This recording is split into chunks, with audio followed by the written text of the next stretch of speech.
Olá, depois de quase 2 meses, ou já passou, né, de 2 meses de enfrentamento dessa pandemia no mundo todo, eu gostaria de tecer alguns comentários a respeito de tudo que nós estamos vivendo e quem sabe sirva de orientação para a sua vida, para que nós nos ajudemos com tudo isso que nós estamos aí vivendo. Na verdade, o que nós estamos vivendo tende a nos levar à imprecisão nas impressões da vida e nas ações decorrentes. Haja vista o fato de que em cada canto do nosso país e do mundo os cenários são variados.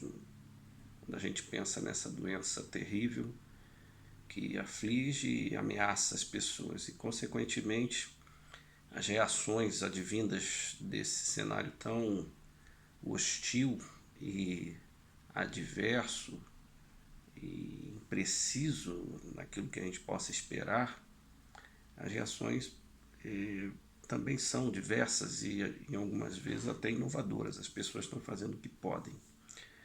Quando a gente ouve médicos, né, cientistas de variadas vertentes falando sobre tudo isso que nós estamos vivendo, quando são humildes, né, e realistas, a palavra é uma só. Nós estamos lidando com uma situação nova e, portanto, tudo que está sendo feito para combater esse problema é impreciso, tanto nas ações como na expectativa, né, dos resultados. Muitas coisas têm sido feitas, mas a gente sem saber se realmente vai dar certo. E o que eu tenho percebido é que nós, os homens, né, estamos trabalhando com o que a gente tem. Quem é humilde admite isso. E esse cenário ele atinge a todo mundo. E no nosso caso, eu estou me dirigindo também aqui especialmente às pessoas que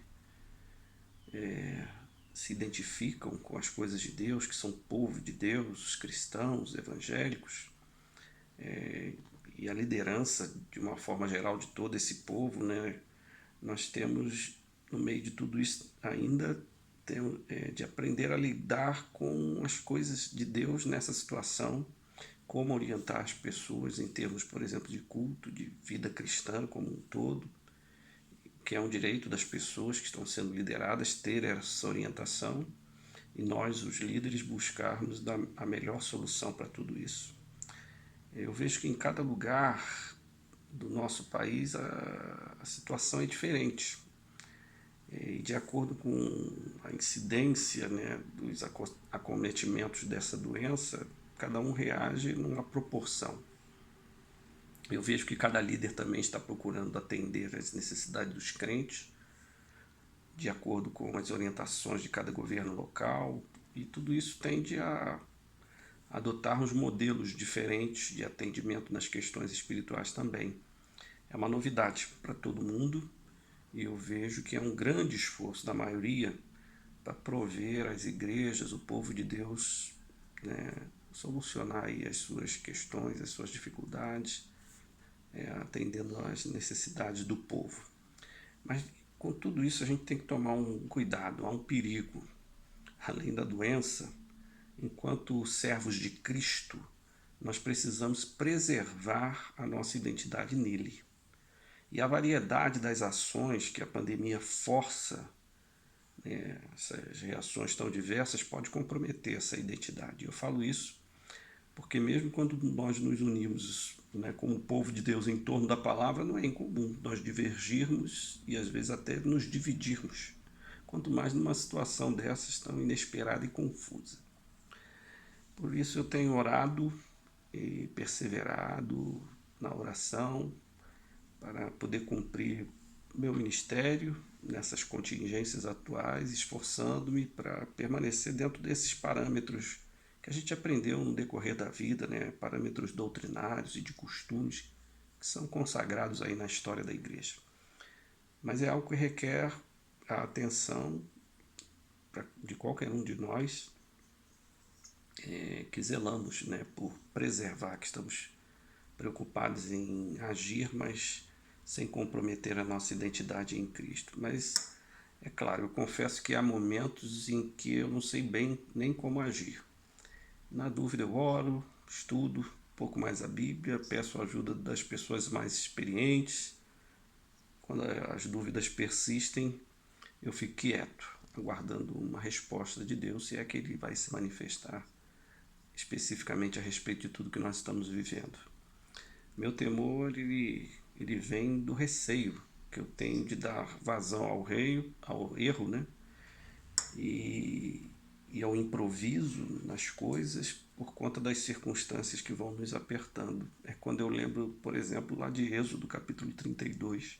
Fiquei meditando outro dia nesse texto, quando o povo, né, de Deus ali no deserto, né, na dúvida quanto ao que havia acontecido com Moisés. Moisés tinha ido ao Monte Sinai para receber a lei. O povo resolveu dar um jeito naquele problema, que para eles era um problema, ninguém sabia onde Moisés estava, então vamos dar um jeito aqui. E o texto diz que o povo se une, então eles constroem aquele bezerro e passam a ter uma outra identidade. Não era mais Moisés, não era mais Deus, mas o bezerro que tinha feito tudo pelo povo até aquele momento. Eu lembrei também de um texto lá de 1 Samuel capítulo 13, Saul. O texto diz lá no verso 12 que Saul, depois de ter desobedecido uma orientação, ele diz que o fez porque foi forçado pelas circunstâncias, na demora, né, do Samuel chegar. Resolveu do jeito dele. Ele avaliou muito mal aquele cenário em que os filisteus estavam ali se preparando para lutar contra eles, e a gente sabe o que aconteceu. E é pensando nisso tudo que eu pensei também na nossa situação como igreja, como líderes, como povo de Deus, num cenário desse tão adverso e que pode nos fazer, em primeiro lugar, pecar contra Deus, mas pecar também contra as nossas tradições e valores tão dificilmente preservados ao longo da história da igreja como um todo. Às vezes pode parecer que isso é uma atitude covarde, fica ali meio paradão, mas eu espero que não. É que eu vejo que hoje é necessário nós ponderarmos bem sobre tudo que vamos fazer, cada passo que vamos dar, mais do que nunca, nesse cenário de tantos imponderáveis. Eu creio particularmente que Deus está agindo. Ele está revelando algo aos homens de uma forma geral, mas a nós, principalmente, que o servimos, que lidamos com as coisas dele, de uma forma muito especial, Deus quer falar alguma coisa para o seu povo. E a gente precisa sair dessa situação toda aprovado por Deus, não reprovados por alguma precipitação ou negligência. Eu falo isso porque eu tenho visto muitos absurdos no meio evangélico. Alguns por ignorância, outros por vaidade ou arrogância, por uma independência que cada um quer ter nessas horas. E assim há quem pense que tudo pode ser flexibilizado ou adaptado ao momento. E eu penso que não é bem assim. Quando a gente olha Deus agindo na Bíblia, por vezes Deus deixou o povo dele sem profetas por séculos, sem reis. Muitas vezes os homens foram privados de uma sorte de necessidades. Lá em Deuteronômio capítulo 8, por exemplo, o testemunho do próprio Moisés é esse, que Deus privou o povo, Deus permitiu o povo passar por determinadas humilhações no deserto, mas ao final o propósito de Deus era fazer bem, está lá no Deuteronômio 8, verso 16. Segundo esse relato do Moisés, Deus entregou o povo a toda aquela contingência para provar, para revelar o que estava no coração do povo. Verso 17 diz isso. Se eles guardariam ou não os mandamentos de Deus.